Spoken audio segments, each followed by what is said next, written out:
as it started, it was Fonte, Big Pooh, and Ninth Wonder. Started by the craziest of ways in 2001. We recorded a song called Speed. And I looked at both of them and I said, man, I want to be a group. And Fonte's like, well, it doesn't work. We always got Speed, but if it does work, we're on to something. And that was the beginning of it. And we recorded in Comanche's bedroom, The Listening, which took us from August to February to record. Some people say it's still our best record. It's a perfect album almost, some people would say. And the way it was recorded on speakers that didn't even pan. And for people who don't know what pan means, if you put on headphones, you hear stuff in this ear, and you hear stuff in this ear. So stuff is pan to the left, and stuff is pan to the right. Well, these speakers, there were no pan. So I had to gauge where exactly the pan went. So it took a lot of burn CDs going back and forth to the car to gauge it. Once I got it, that was it. So this is the way we recorded it, how we recorded it. Just the way it was put together was just an incredible feat. I don't think it'll ever be done again. Once in a lifetime. I don't even think we saw any of it coming. I don't think we saw what we were in store for or how our life was gonna change. For better, for worse, for whatever. We had no idea. I try to tell cats all the time, don't go into doing music looking for a deal. Do the music. The deal will find you. Time went on. We did the minstrel show after that, which we signed to Atlantic, which we signed on July 14th, 2004, which is, I looked at Fonte, I said, today is French Revolution Day. This is Bastille Day. And he was like, only you would know some stupid stuff like that. But I said, yeah, this is, maybe this is a revolutionary movement, who knows?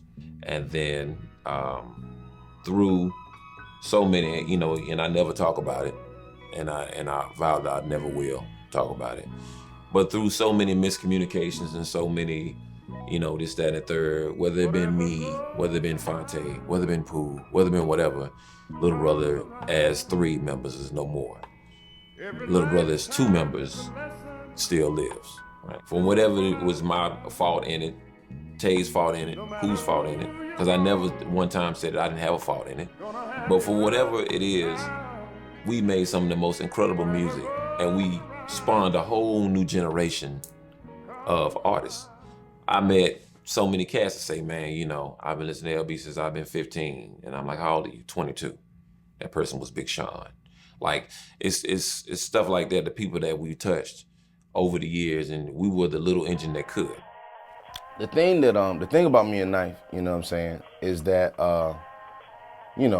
we, in order for us to get to the point that we're at now, it just both took a lot of growing up on both of our parts. We both just really had to just, kind of take a long look in the mirror and really just, face, a lot of ugly stuff about yourself that you may not really want to. But that's just a part of being a man, And, during the time of, when we were together as Little Brother, me and Knife was always, our bond was really always deeper than music or than, it really went beyond the studio. It was really just kind of sad to me because, it wasn't really had nothing to do about the music. It wasn't about trying to get back as, we gonna get back Little Brother. It wasn't about that at all. It was just really just about, I lost a friend, And during the 4 years that me and him weren't really speaking, a whole lot of stuff went down, and it just really gave us both more of an understanding about each other. It really brought a lot of things full circle because we both kind of had to humble ourselves, He had to humble himself, in order to talk to me, and I had to humble myself to listen because in the past, that had always kind of been something that I think we both kind of struggled with. Knife would never really want to talk about things. He would just kind of want to just keep it moving, and I wouldn't listen to people. I'd just be like, look, fuck it, I'm out, And so we both kind of had to grow up a lot, and it happened when it needed to happen. So over the years, it's really been just an evolution, But at the core of it is just really still just, Fonte and Pat just laughing at shit and clowning. Like that's real. I cannot make it no plainer than that. I mean, if we was to never record another song ever, I mean, it would just be us like clowning on shit. Like that's really it, dog. Like that's. Welcome, Ninth Wonder. What's going on, brother? What's How you up? doing? Man, How you been? you're the best DJ in the world. Oh man, come on. Oh God, You're here. You're here already, He dog. killed- You don't even need to do he it. killed Has been Atlanta. granted You're already, here. okay, He now? killed Atlanta. I know you working on a bunch of stuff. I Yeah. saw you in an interview with Drake. You working on some Drake stuff. Right.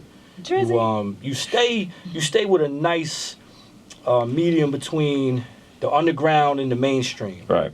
Because you get that respect, you know, from the mainstream and obviously in the underground. Blessed to have that, man.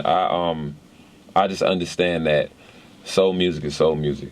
Rap music is rap music. Where you sell 10,000 or 500,000. I don't let the album sales dictate who I work with.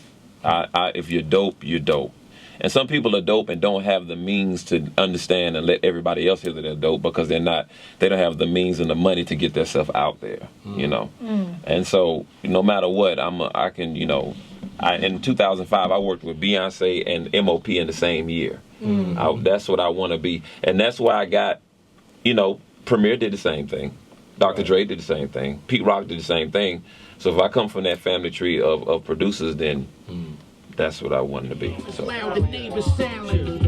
I hate when I hear a sample, man. I've heard it for years. And Yeah. The penny cable you grinding here. The kitchen table's a white affair. The rapper spit, the time is near. I'm straight hood, that's how I'm rhyming, yeah. I want to. I'd like to introduce myself. My name is Joel. Favorite Ninth Wonder record? I'm gonna say the Lovin' It Little Brother joint, which we was in Atlanta at MJQ's, and I put that joint on, and it was just such a great feeling, and it's like a throwback vibe to like Tribe Called Quest and like, the early 90s, 93 till infinity type of vibe, and I think that's kind of what hip hop needs right now. So Ninth Wonder, do it again. Okay. We're gonna need another one of those out of you, buddy. So the pressure. Oh, The pressure. Yeah.